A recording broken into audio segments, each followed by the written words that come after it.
है everyone, welcome back to my YouTube channel. और अभी हम निकले हैं यहाँ ड्राइव में, और अभी मैं बैठा हूँ साइड वाले सीट में, और जो ड्राइविंग सीट में है वो मेरे बेस्ट फ्रेंड बैठे हैं प्रांजल जी।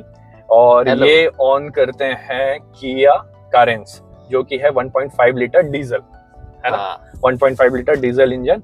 और अभी ये चला रहे हैं मेरी Skoda Kylaq 1.0 TSI turbo engine. और मैं इनसे पूछना चाहूंगा कि इनका जो ड्राइव एक्सपीरियंस है वो कैसा है, और जो भी है बिल्कुल रॉ शूट करेंगे, जो भी ये फील कर रहे हैं बिल्कुल रॉ बताएंगे। कोई भी पॉलिश वीडियो नहीं है, कोई भी फिल्टर वीडियो नहीं है, बिल्कुल जैसा भी है वो आप लोग के सामने हम लोग अपनी बात रखने वाले हैं। तो सबसे पहले मैं पूछना चाहूंगा हनी को कि भाई ये बता कि कारेंस तू ड्राइव करता है वो डीजल में है, 1.5 है, वो भी टर्बो है ना। भाई सबसे पहले तो तेरे को बहुत बहुत थैंक यू कि तूने ये गाड़ी चॉइस करी है। अरे थैंक यू भाई तेरे को कि तू मेरे को, हनी का ही सजेशन था कि एक बार स्कोडा जाना है। हालांकि VW स्कोडा मुझे पसंद थी, लेकिन जिद इसकी थी। खैर अब तू बता भाई। नहीं ये सही है।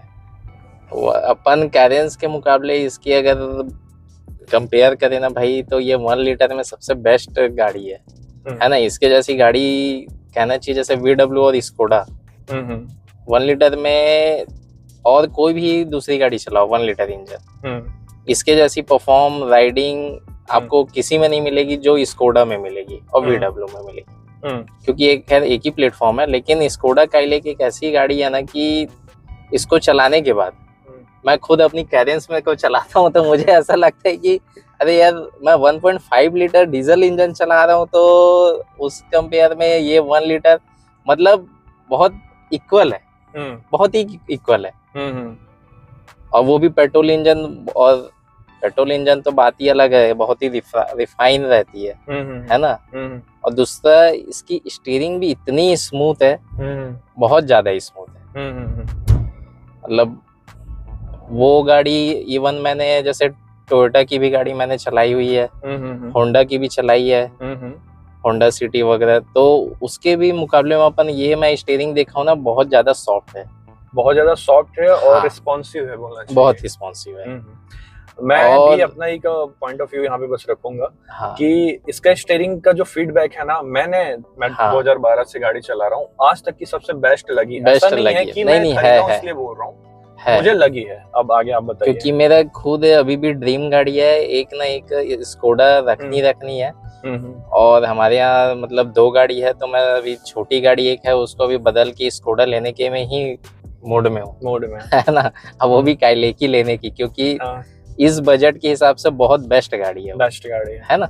इसके सेगमेंट में कोई और भी गाड़ियां अगर दूसरे ब्रांड में जाते भी हैं तो वो मैं अपना वो बता रहा हूँ, मुझे उतना सेटिस्फाई नहीं लगा, क्योंकि मैंने 2-3 गाड़ियां ट्राई भी करी थी, लेकिन ये बहुत बढ़िया गाड़ी है। और रही बात इसकी जो ड्राइविंग परफॉर्म बहुत गजब है, और इसकी ब्रेकिंग अलग ही लेवल है। हाँ, ब्रेकिंग से मैं भी बहुत इम्प्रेस है ये गाड़ी में, क्योंकि देखो अगर हम दूसरी गाड़ी चलाते हैं उसकी ब्रेकिंग और इसकी ब्रेकिंग में बहुत अंतर है। इवन आप हुंडई चला लो, टोयोटा चला लो, टोयोटा की भी मैंने बात करी, लेकिन इसकी ब्रेकिंग बहुत बढ़िया है। ब्रेकिंग से तो मैं भी बहुत ज्यादा इम्प्रेस हूँ, क्योंकि इसमें फ्रंट में डुअल डिस्क मिलता है, बैक में ड्रम है, तो मुझे लगा था नहीं, फिर भी देखो हम देखो सभी गाड़ियों में मोस्टली फ्रंट व्हील में ही डिस्क रहते हैं, पीछे नॉर्मल रहता है। उसके बावजूद जो इसकी ब्रेकिंग है, जो कंट्रोलिंग है, बहुत अच्छी तरीके से इंजीनियरिंग करी गई है इसकी। German engineer. हाँ भाई, जर्मन का वो टैग लगा, मतलब ड्राइविंग डायनामिक्स तो चुम्मा होगी। बस ये अलग बात है कि यहाँ हमारे इंडियन वाले लोग थोड़ा इसको समझ नहीं पाते है ना, लेकिन वही समझता है जो चलाने के शौकीन है, गाड़ी जो रखने के शौकीन है, वो इस चीज को अच्छे से समझ पाएंगे। दुख की बात यह है नहीं कि इंडिया वाले बहुत सारी अच्छी गाड़ियों को नहीं समझ पाए, इसलिए फोर्ड चली गई। नहीं, एक्चुअली यहाँ चलाने की स्टाइल भी होती है ना। यहाँ देखिए अपन चलाते भी कैसे हैं लोग, कुछ लोग ऐसे हैं कि बस गियर ज्यादा लगी हुई है लेकिन चला रहे हैं उसको ऊपर स्पीड में, या मतलब गियर के हिसाब से जो एक गाड़ी चलनी चाहिए वो चलानी चाहिए। मतलब कोई भी गाड़ी रहे, मैं सिर्फ स्कोडा की बात नहीं कर रहा हूँ, कोई भी गाड़ी हो, तो उस हिसाब से एक जो रिस्पॉन्स खुद को सेटिस्फाई होनी चाहिए ना, तभी वो हो पाती है। हाँ, एक चीज तो मैं भी ये चीज इंक्लूड करना चाहूंगा कि यहाँ ना गियर रेशियो, आरपीएम, स्पीड, इसके बारे में ना ज्यादा नॉलेज नहीं है लोगों को। चलाना सीख गए हैं, बस गियर चेंज कर रहे हैं, चला रहे हैं, गियर चेंज कर रहे हैं, चला रहे हैं, और उसके बाद बोलते हैं कि गाड़ी अच्छी नहीं चल रही है या फिर जो माइलेज है वो अच्छी नहीं मिल रही है। तो इस चीज पे भी शायद हम लोग को एक सेपरेट वीडियो बनाकर बात करनी चाहिए कि गाड़ी कैसे चलाना चाहिए। सही बात। हाँ, और बाकी लुक के हिसाब से गाड़ी कैसे लगी, जैसे बाहर से देख रहे हो या अंदर से डैशबोर्ड वगैरह है जो देख रहे हो, ड्राइव करते समय जो फील है वो कैसा महसूस हो रहा है? लुक के हिसाब से देखी जाए गाड़ी तो भाई जर्मन ब्रांड है ना, प्रीमियम ही है, चाहे वो बाहर से हो चाहे वो अंदर से भी हो। और दूसरा, इस गाड़ी में बैठने के बाद फील भी कुछ अलग ही आती है। मतलब कहना चाहिए बैठने में ऐसा लगता है कि नहीं, हम कोई, भले ये गाड़ी बजट 10-12 लाख की जो भी है, लेकिन बैठने में ऐसा लगती है गाड़ी और चलाने में कि नहीं, कोई हम बहुत प्रीमियम गाड़ी ड्राइव कर रहे हैं। हाँ, एक चीज मैं बिल्कुल आपकी बात से सहमत हूँ कि ये शायद इसका बेस मॉडल अगर आप ऑन रोड लेते हैं मैनुअल में ना, तो शायद 9.5 के आसपास मिल जाएगी, है ना। और टॉप मॉडल तक जाते हैं तो 15, 15.5 के आसपास तक जाती है ना। ये जो मेरी मॉडल है सिग्नेचर प्लस, ये 12 सेट पड़ी है मेरे को ऑन रोड। लेकिन इसमें बैठने के बाद ना बिल्कुल ऐसा फील नहीं होता कि आप मतलब एक 15 लाख के अंदर वाली गाड़ी चला रहे हो। मतलब काफी अच्छे से, मतलब आप खुद देखिए, इसका सिस्टम आप देख सकते हैं कंप्लीट, बहुत अच्छे से यहाँ पे सारी चीजें मैनेज की गई हैं। लुक वाइज भी बहुत अच्छा है। तो लुक के हिसाब से, फील के हिसाब से कितना, मतलब 10 में से कितना नंबर आप देना चाहेंगे? मतलब 10 में से कितना स्टार देना चाहेंगे आप? अरे आप 10 बोलते हो यार, हम 10 के ऊपर रहते तो वो भी देने को तैयार रहते हैं लेकिन अब आप नंबर ही ऑप्शन नहीं दे रहे हो, 10 तक ही दे रहे हो, तो 10 ही दे बोलना पड़ेगा। ठीक है। अच्छा, ये मेरा फ्रेंड है, इसका मतलब ये नहीं कि मैं कुछ स्क्रिप्टेड यहाँ पे किया हूँ। तो बता दे भाई, मैं जैसे तेरे पूछ रहा हूँ तू बस बता रहा है, मतलब मैं कुछ नहीं बोलूँ, कैसा बोलना वैसा बोलना। तो अपने व्यूअर्स को बताना चाहूँगा भाई, मेरी ड्रीम गाड़ी है और अभी भी मेरा लेने का है, तो मैं स्कोडा ही लेना है। और वो इसलिए ही लेना है क्योंकि बेस्ट ऑप्शन ये लगती है कि ये मतलब कम लीटर इंजन में इतनी बढ़िया परफॉर्म है। इवन क्योंकि देखो 1 लीटर इंजन लेने से हमको हर तरीके से बेनिफिशियल है, टैक्सेशन में भी, हाँ है ना, बिल्कुल, टैक्सेशन में, अपन इंश्योरेंस में, बिल्कुल। और जब 1 लीटर में इतनी अच्छी परफॉर्म मिल रही है और गाड़ियां इतनी अच्छी मिल रही है, वो दूसरी ब्रांड में वो चीज नहीं मिली मुझे, है ना। जैसे अपन मारुति सुजुकी में चले गए, 1 लीटर या 1.2 लीटर, इवन 1.5 लीटर कोई भी ब्रांड की हो, लेकिन इसकी एक बार 1 लीटर एक बार ट्राई कीजिए जरूर। कोई भी हो, अगर कोई भी गाड़ी लेना चाहते हैं, जैसा भी है, टेस्ट ड्राइव करके देखिए, एक बार लेना नहीं लेना बात की बात है, लेकिन एक बार चला के देखिए एक बार। हाँ, लेकिन एक चीज बोलूंगा, इसको लास्ट में चलाइए। जो आपको जो गाड़ी ट्राई करनी है वो करो, कर लीजिए पहले 2-3 जो भी ब्रांड है, लेकिन इसको लास्ट में ट्राई कीजिए, क्योंकि इसको चलाने के बाद ना आप दूसरे शोरूम में जाना शायद पसंद नहीं करेंगे, जहां तक मुझे लगता है। अगर आप थोड़ा सा भी फन टू ड्राइव कार पसंद करते हैं, ड्राइविंग डायनेमिक्स का अगर आपको थोड़ा सा भी नॉलेज है, ये हर स्टाइल की गाड़ी है। ये हर स्टाइल की गाड़ी है, चाहे आप इसको स्पीड चलाओ, इसको चाहे, ये तो ऑलरेडी रॉकेट गाड़ी है भाई है ना, अपने सेगमेंट में तो रॉकेट, अपने सेगमेंट में रॉकेट है। और रॉकेट कहना चाहिए, गाड़ियां तो हर चीज रॉकेट तो अपने ऊपर है, बनानी नहीं बनानी, लेकिन इसकी जो परफॉर्मेंस के हिसाब से जो रॉकेट बनती है, ये अलग ही लेवल की है ना।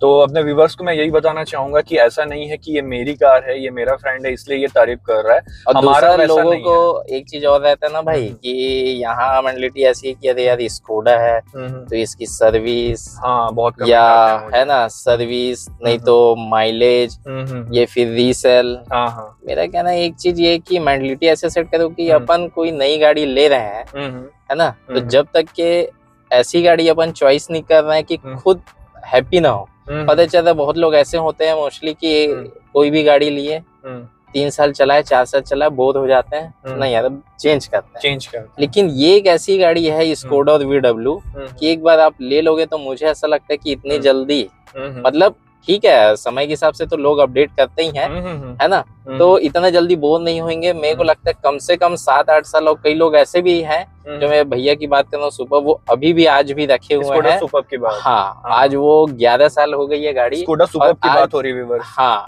और वो आज भी है, अभी भी उनको कभी मैं मजाक से बोलता हूँ भैया मुझे दे दो, क्या बोलते हो, क्या प्राइस जैसे तो बोलते हैं नहीं भाई, मैं ये गाड़ी सेल मुझे नहीं करनी है अभी, और जब करनी होगी तब मैं बताऊंगा, और करना भी रहा तो मैं स्कोडा या VW में ही अपडेट करूंगा।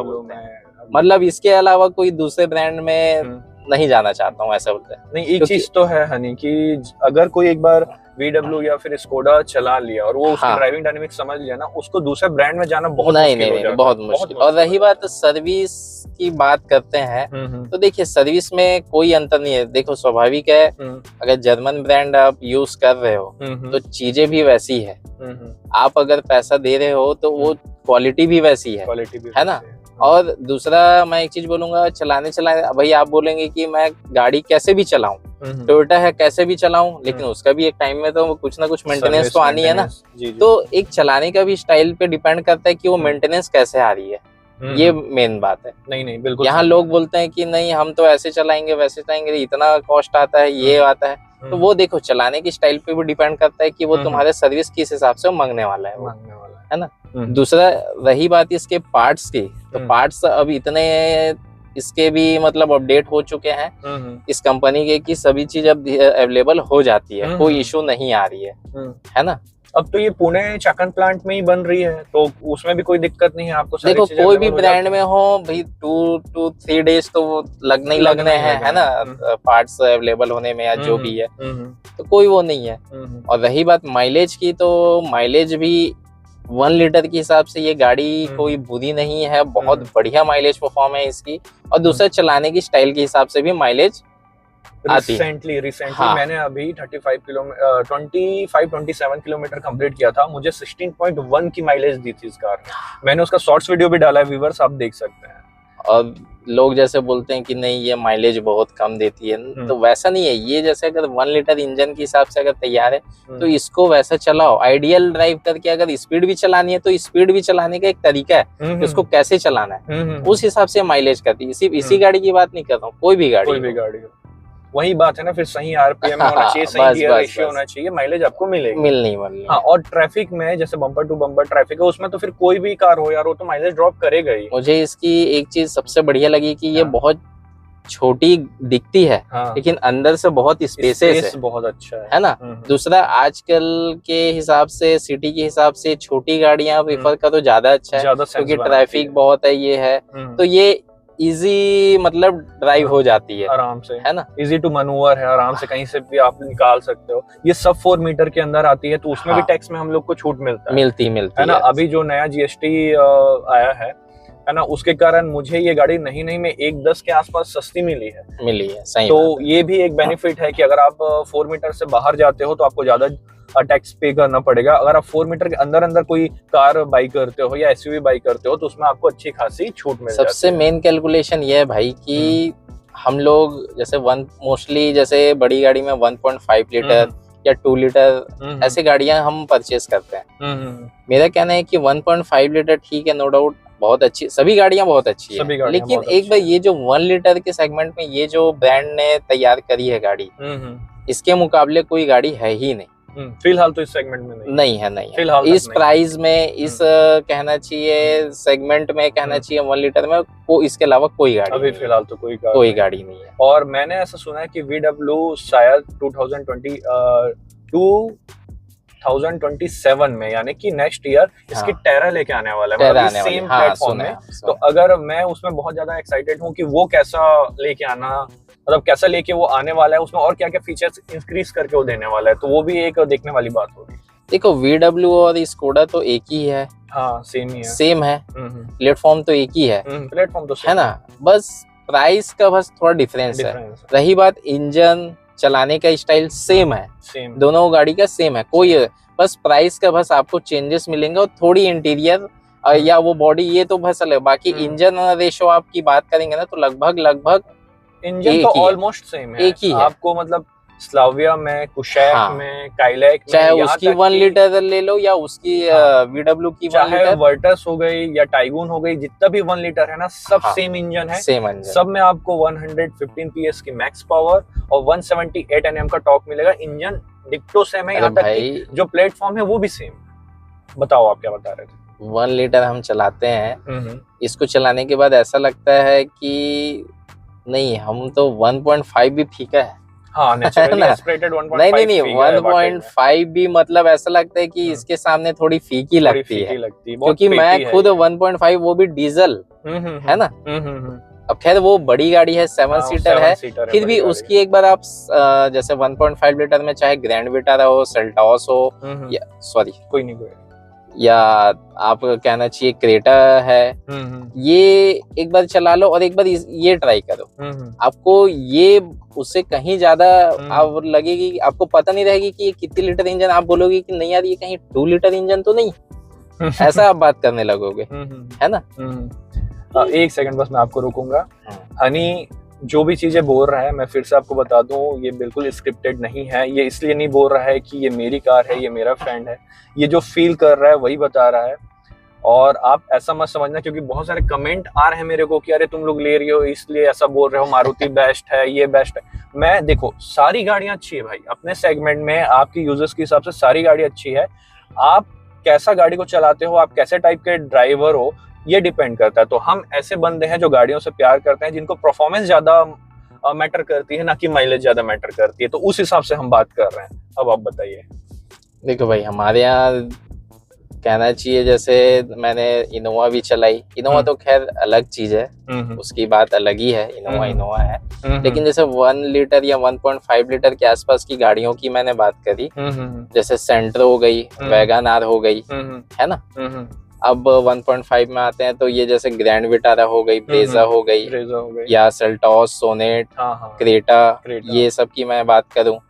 होंडा की इवन अभी वो आई है एलिवेट है ना, वो भी अगर मैं ये सबसे कंपेयर करूं, होंडा की भी आप 1.5 लीटर आप ड्राइव कर रहे हो, लेकिन एक बार इसको आप ड्राइव करेंगे 1 लीटर, ये बहुत आपको ऐसा लगेगी कि नहीं यार ये बहुत बढ़िया गाड़ी है। और 1.5 नहीं, ये 1 लीटर ही है क्या। मुझे तो लग रहा था कि ये 1.5 से कहीं ज्यादा लीटर की इंजन तो नहीं होगी ये शायद। बताने पे कुछ लोग शॉक भी होते हैं कि अरे ये 1 लीटर इंजन है, ऐसा है। और 1 लीटर इंजन लेने का बहुत कुछ बेनिफिट भी है। वही मैंने बात करी कि एक तो बजट है ना, टैक्सेशन और इंश्योरेंस में भी ये चीजें बहुत फर्क पड़ती है। भाई देखो, हमारे इंडियन में ऐसा नहीं है कि आप अगर कितनी भी हैवी इंजन ले लो, यहाँ के लिए लायक इतना वो नहीं है कि हाँ भाई हमने 3 लीटर या 2 लीटर इंजन ले लिया तो उस हिसाब से गाड़ी चलाएंगे, ऐसा नहीं। 1 litre than 1.5 litre more than sufficient है। और वैसे भी इसकी जो 1.5 TSI है, जो कुशैक और स्लाविया में आती है विद DSG 7 स्पीड के साथ, वो और क्या पेपी इंजन है यार। अगर आपको इससे ऊपर जाना है तो आप एक बार उसे भी टेस्ट ड्राइव कर भाई। इसकी 1.5 लीटर अगर आप ड्राइव कर लोगे ना तो आपकी आदत और खराब हो जाएगी है ना। तो वो भी अपनी जगह बहुत बढ़िया चीज है, लेकिन कहना चाहिए एक आइडियल वो में एक मिड सेगमेंट के हिसाब से अगर देखा जाए तो 1 लीटर इज बेस्ट गाड़ी इस प्लेटफॉर्म में। आई थिंक मुझे ऐसा लगता है, मैंने दोनों गाड़ी चलाई हुई है, मैं आपको बता रहा हूँ 110 120 तक दोनों इंजन सेम परफॉर्म करता है। बस ये है कि वो 4 सिलेंडर होने के कारण थोड़ा सा नॉइस कम करता है। उसके बाद अगर आपको दौड़ानी है ना गाड़ी, तब 1.5 अपना चार्म दिखाएगा जब वो 120 के ऊपर जाएगा। लेकिन हमारे पास रोड कहाँ है, उतना नहीं है, वो भी तो एक फैक्टर है। और रही बात सेफ्टी देखते हुए, उतना स्पीड भी चलाना मेरे ख्याल से यहाँ नहीं बनता। वो भले एक अलग चीज है कि आप कहीं एक्सप्रेसवे में हो तो वो बात अलग है, वो वहाँ पे ठीक है 120 130 स्पीड ठीक है, कोई दिक्कत नहीं, राइट ले सकते हैं। हाँ। लेकिन ऐसे लोकल में हम कहीं है तो यहाँ तो ऐसा है कि 100 भी चला लिया मतलब बहुत बड़ी बात है। एक आइडियल देखा जाए तो मैक्स टू मैक्स 80-85, उस पे क्या आइडियल ड्राइव में आपकी माइलेज परफॉर्म भी अच्छी रहेगी, आपकी ड्राइविंग परफॉर्म भी अच्छी बनी रहेगी। ये चीजें सही बात। तो ये सारी चीजें हम डिस्कस कर रहे थे, तो मुझे ऐसा लगा कि एज अ काइलैक ऑनर इनकी जो थिंकिंग है, ये क्या सोचते हैं स्कोडा काइलैक के बारे में, ड्राइविंग डायनेमिक्स के बारे में, ओवरऑल लुक के बारे में, मेंटेनेंस के बारे में, वो सारी चीजें मैं इनसे पूछ रहा था। और कुछ आप बताना चाहेंगे? एक चीज मैं और बोलूंगा, यहाँ के लोगों को ऐसा है कि स्पेस चाहिए, हाँ है ना। जैसे इसकी कंपेयर जैसे करें कुछ लोग बोलते हैं कि इस प्राइस में तो बेस मॉडल क्रेटा आ जाएगी या सेल्टॉस आ जाएगी, सिएरा आ जाएगी, सेरा, हाँ सेरा ऑलमोस्ट लगभग हाँ, है ना, इसके टॉप मॉडल्स हाँ, सब आना स्टार्ट हो जाते ठीक है, मैं मानता हूँ, एग्री हूँ कि उसमें स्पेस थोड़ा इसके मुकाबले में थोड़ा ज्यादा मिलेगी, लेकिन हर गाड़ियों में जैसा चाहे वैसा, लेकिन लोग सिर्फ स्पेस और माइलेज को देख रहे हैं, लेकिन इंजन को वो चीज नहीं देख रहे हैं। इंजन और परफॉर्मेंस मेन तो इंजन है, इंजन परफॉर्म मेन है। आप कहीं लंबी ड्राइव पे गए हो, कहीं हीलिंग एरिया में गए हो, कहीं गए हो, वहां पे कहीं लैग कर रही है, तो फिर क्या मतलब हो आपका उसकी गाड़ी स्पेस और उसका करने का। सही बात है ना, ठीक है, स्पेस मैटर करता है, मैं मानता हूँ, लेकिन गाड़ी अगर है तो किसके भरोसे चलनी, इंजन के भरोसे चलनी है। अच्छा, एक कंसर्न और है लोगों का, चलेंगे सिंगल या डबल, लेकिन स्पेस 7 सीटर के, तो ये नहीं है। हाँ, आप अगर एनी टाइम 5 लोगों के साथ चल रहे हो, एनी टाइम 7 लोगों के साथ चल रहे हो, तो समझ में आता है। अब जैसे मेरा यूजेस है, मुझे कभी कभार इसमें 4 या 5 लोगों को बैठ के जाना है, तो मेरे को 6.5 फीट वाला भी आराम से कंफर्टेबल है। खुद 5'11" हूँ, वही मेरा कहना है। 6.5 फीट वाला भी एकदम, मतलब ना उसका सर टकराना है, ना पैर कहीं कोई इधर उधर टकराना है, कुछ नहीं है ना। तो उस हिसाब से स्पेस इसकी बहुत अच्छी है, मतलब बाहर से और देखा जाए गाड़ी साइज के हिसाब से अंदर की स्पेस बहुत अच्छी है। और लुक वाइज तो फिर बात ही अलग है, छोटी गाड़ी है, बहुत प्यारी लगती भी है ना। और मुझे छोटी गाड़ियों में देखा जाए तो ये गाड़ी मुझे बेहदली पर्सनली बोल रहा हूँ, बहुत ही पसंद आई है। हाँ, अच्छा, भाई का प्लान भी है कि वो काइलैक लेने वाला है, वो ऑटोमेटिक लेगा। मैं लिया हूँ मैनुअल, क्योंकि मैं थोड़ा सा मैनुअल चलाना ज्यादा प्रेफर करता हूँ, क्योंकि हमारे यहाँ ऑलरेडी मैनुअल है ही, 2 मैनुअल, तो एक अब मूड हो रहा है कि जिस हिसाब से आजकल ट्रैफिक और वो देखा जाए, और पापा को भी थोड़ा एक कंफर्ट फील रहे करके मैं मूड बनाया हूँ कि ये जब भी लेना हो तो ऑटोमेटिक। अच्छा, इसकी ऑटोमेटिक टॉर्क कन्वर्टर के साथ आती है, तो वो उसको चलाने का एक अलग मजा है। ऐसा नहीं है कि AMT है, कि जर्की है या CVT आप इसकी ऑटोमेटिक चलाइए और कोई दूसरी ब्रांड की ऑटोमेटिक चलाइए, इसी सेगमेंट में वो आपको जैसी ऑटोमेटिक चलाएंगे ना, आपको एक लैग फील होगा। जब गियर शिफ्ट होता है ना, वहां पे आपको एक अलग सा फील होगा कि नहीं, थोड़ा हल्का सा ब्रेक हो रहा है या कुछ हो रहा है, लेकिन इसमें ऐसा कुछ नहीं है, बहुत ही स्मूथ है। आपको समझ में नहीं आएगा कि अच्छा गियर मतलब चेंज भी हुआ है, अपडेट हुआ है, कुछ नहीं। मैं चलाया हूँ, काफी बहुत स्मूथ है, बहुत। तो ये सारी चीजें थी व्यूअर्स जो आपके साथ शेयर करनी थी। ऐसा नहीं है कि गाड़ी में कोई कमी नहीं है, गाड़ी में कमियां हैं, उसके ऊपर मैंने एक वीडियो बनाया है, उस वीडियो का लिंक मैं आप लोग को नीचे डिस्क्रिप्शन में दे देता हूँ, आप वहां पे भी जाके देख सकते हैं। मैंने उसमें सारी चीजें बताई हैं कि क्या क्या इसमें खूबियां हैं, क्या क्या कमियां हैं। अभी मैं सिर्फ और सिर्फ एक रॉ वीडियो शूट कर रहा था, एक काइलैक ऑनर के तरफ से मैं पूछ रहा था कि उनको ये कार कैसी लगी, तो उनको ये कार कैसी लगी, उन्होंने अपना सारा ओपिनियन आप लोग के साथ शेयर किया है। आई होप आप लोग को ये वीडियो बहुत पसंद आया होगा। अगर ये वीडियो पसंद आया, इसे लाइक कर दीजिए, शेयर कर दीजिए। इस गाड़ी से रिलेटेड कोई भी क्वेश्चन है आपका, कोई भी क्वेश्चन आप मुझे कमेंट करके पूछ सकते हैं, मैं आपको रिप्लाई जरूर करूंगा। ज्यादा कमेंट आएंगे मैं सेपरेट वीडियो बना दूंगा। आज के लिए बस इतना ही, मिलते हैं नेक्स्ट वीडियो में, तब तक के लिए bye bye, take care, thank you, thumbs up, bye bye.